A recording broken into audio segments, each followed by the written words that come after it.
یہ ذل وجہ دوگلے کا ہوگا.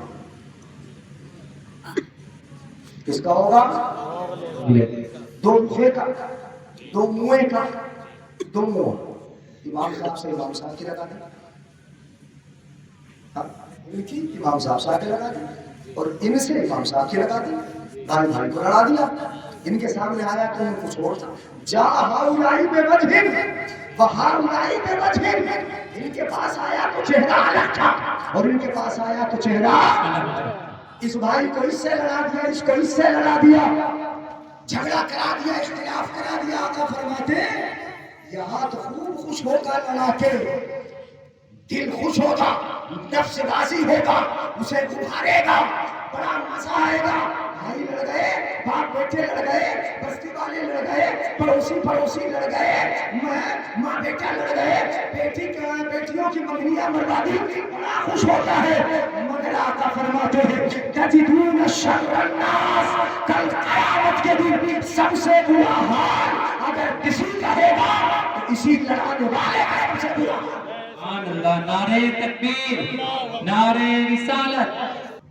من کان ذل وجہین فی الدنیا کان لہ لسان من النار یوم القیامہ.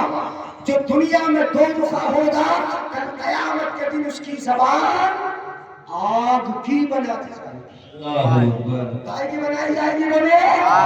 اس لیے ایک مٹھی میں رہو، ایک ہو کر رہو. یہ چغلیاں چھوڑ دو، یہ غیبتیں چھوڑ دو، یہ شراب، یہ جوئے، یہ مکاریاں، یہ گالیاں، یہ بدکاریاں، یہ ایک دوسرے کی برائیاں، سب سینے سے سینہ ملا دو، ایک ہو جاؤ. سلام ایک دوسرے کو کر لیا کرو، مسافہ کر لیا کرو، معانقہ کر لیا کرو. یہ پارٹیاں کچھ نہیں ہے، یہ اختلاف کچھ نہیں ہے، یہ کرسیاں چند دن کی ہے. زمانہ تمہاری تاج میں لگا ہوا ہے، زمین سے کھرچ کے پھینک دے گا. تمہاری عبادت گاہوں کو تنگ کیا جا رہا ہے، تمہارا وجود بڑا برا لگ رہا ہے. اب بھی اگر اتفاق نہ ہوا، ایک نہ ہوئے تو سمجھ لو مٹا دیے جاؤ گے، ختم کر دیے جاؤ گے. ایک ہو جاؤ، نبی کے نام پر متفق ہو جاؤ، اللہ کے نام پہ ایک ہو جاؤ، مسجد کے نام پہ ایک ہو جاؤ، اپنے امام کے نام پہ ایک ہو جاؤ، مولوی کے نام پہ ایک ہو جاؤ. اپنی نہ چلاؤ، جو قرآن بتائے اس کو مانو، جی بے شک. جو حدیث بتائے اس کو مانو. زبان درازی نہ کر. نہ صحابی کی شان میں، نہ بڑے کی شان میں، نہ کسی امام کی شان میں، نہ مولوی کی شان میں. یہی وجہ ہے کہ لوگوں نے اپنی چلانا شروع کر دی، اماموں کی مانتے ہی نہیں. یعنی میں پوچھ رہا تھا ایک بچے سے، ہمارا بچہ بیٹھا ہوا تھا، شاید یہ تھا یا کوئی اور تھا یا مولانا تھے. میں پوچھ رہا تھا کہ ناچ گانے تماشے ہوتے ہیں؟ بولے ہاں حضرت ہوتے آنے والے گھر میں کسی نچل کے نچلیا کو آنے نہیں دے گا. ہمارے ان بچوں کی چھوٹے چھوٹے نوجوانوں کی کہ آنے والے وقت خراب نہیں ہوگا، ہماری بچیوں کی زندگی برباد نہیں ہوگی. ہماری مائیں بہنیں نہیں دیکھتی ہیں کیا انہیں نہیں دیکھتی ہیں؟ ان کے جسم کی نمائش کو وہ دیکھتی ہیں. ہمارا نوجوان دیکھتا ہے، بچہ دیکھتا ہے، ان پر پیسے لٹاتا ہے. ایک طرف تو کمائی برباد کی اور دوسری طرف ان کی زندگیاں برباد ہو گئی، آنے والے وقت برباد ہو گیا. بستیوں میں تباہی ان رنڈیوں کی بنیاد پر، ان ڈیجے باجے اور ناچ گانے تماشوں کی بنیاد پر آئی ہے. اگر عزتوں کو محفوظ رکھنا ہے ایک نعت پڑھوا لو، صرف ایک نعت سن لو، ذکر ہو جائے گا نبی کا. بات ختم کر لو. شادی میں اس کو مت آنے دو. اللہ تعالی ہمیں آپ کو عمل کی توفیق عطا فرمائے. اور جو اصلاحی پہلو میں نے بتائے صرف اتفاق پہ بولا ہے نا. صحابہ کو اگر کوئی برا کہتا ہے، کسی صحابی کو برا کہتا ہے تو سمجھ لو اس سے الگ ہو جاؤ اور اتنا کہہ دو فقولوا لعنت اللہ علی الشرک، تیرے شر اللہ کی لعنت رکھتا ہو. اسے زبان درازی مت کرنے دو، سمجھا لو. اگر سمجھ میں آ جائے، مان جائے. تم کیوں اختلاف کر رہے ہو یار؟ تم آپس میں کیوں لڑ رہے ہو جب اتنا پتہ ہی نہیں، اتنا معلوم ہی نہیں؟ اگر کسی کے دماغ میں کوئی سوال پوچھ سکتا ہے، معلوم کر سکتا ہے. اور یہ باتیں میلاد کہاں سے آئی، اپنے سنت ناظم صاحب بتا رہے تھے میلاد کہاں سے آیا، جلوس کہاں سے آیا، جھنڈا کہاں سے آیا، یہ نبی کا ذکر کہاں سے آیا. میں بتا دوں قرآن میں ایک نہیں میں 50 آیتیں نبی کے میلاد کے تعلق سے بتا دوں. ہاں، اور اس زندگی میں نہیں، قبر میں بھی نبی کا میلاد ہوگا. کیوں؟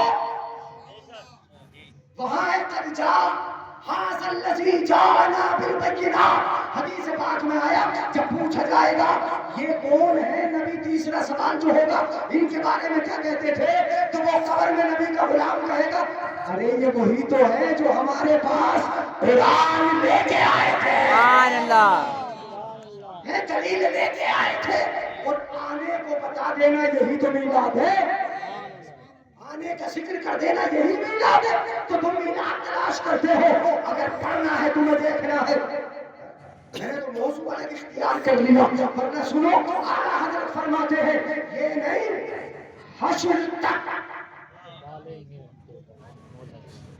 کیا سمجھے اس کو، حشر تک، قبر تک نہیں، باس تک نہیں، نشر تک نہیں، قبر میں رہنے تک نہیں، قبر سے اٹھے جانے تک نہیں، قبر سے اٹھ کے پھیلنے تک نہیں، میدان قیامت میں جمع ہونے تک، حشر تک ڈالیں گے ہم پیدائش مولا کی دھوم، اور ہم دھوم مچائیں گے،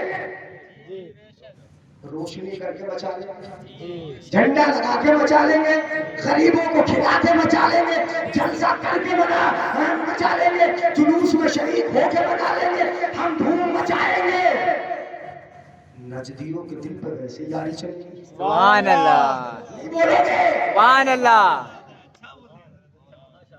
نہیں مچے گی، ان کے دل پہ سانپ ایسے ہی لوٹیں گے، ان کے سینے، ارے میں ظاہری بات یہ کہہ دیتا ہوں کہ ہر تہوار کو یہاں کی دوسری قوم اپنے جلوس نکال لے، تمہارے پاس تو سال میں ایک ہی جلوس تھا یار، میلاد مصطفیٰ کا، اور کون سا جلوس ہے تمہارے پاس، بتاؤ ذرا مجھے، یہ اتفاق کے ساتھ چلنے کا، سر چھوڑ کے بیٹھنے کا، ایک ساتھ گھومنے کا، اس طرح نبی کے جلوس میں شریک ہونے کا اور کون سا موقع تھا، یہ سال میں ایک ہی تو جلوس آیا ہے، تمہاری دیکھیں گے دوسری قومیں اپنے ہر تہوار میں جلوس نکالنے لگے، میں کہتا ہوں تم سب مل کے ایک دن جلوس نکال لو، ان سارے جلوسوں کو بھاری ہو جائے، سبحان اللہ،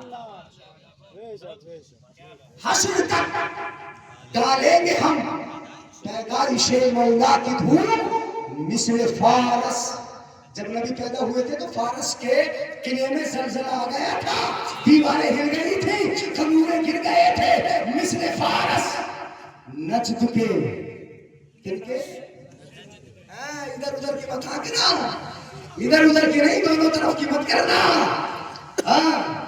مثل حشر تک ڈالیں گے ہم پیدائش مولا کی دھوم مثل فارس، نجد کے قلعے گراتے جائیں، سبحان اللہ، تمہیں ہتھوڑا چلانے کی ضرورت نہیں پڑے گی، تم نعرہ لگاؤ گے، کیا نعرہ لگایا تھا، سرکار کی آمد، مرحبا، یہی تو لگایا تھا نا، سرکار کی آمد، مرحبا، سرکار کی آمد، مرحبا، یہ نعرہ لگاؤ گے، ان کا قلعہ ویسے ہی گرتا جائے گا، سبحان اللہ، نعرے کا ہتھوڑا پڑے گا، قلعہ ویسے ہی گرتا جائے گا، مثل فارس، نجد کے قلعے گراتے جائیں گے، اور خاک ہو جائیں عدو جل کر، مگر ہم بے رضا، دم میں جب تک دم ہے ذکر ان کا سبحان اللہ جائیں گے، آخر دعوانا الحمدللہ رب العالمین، میلاد بھی ہو گیا۔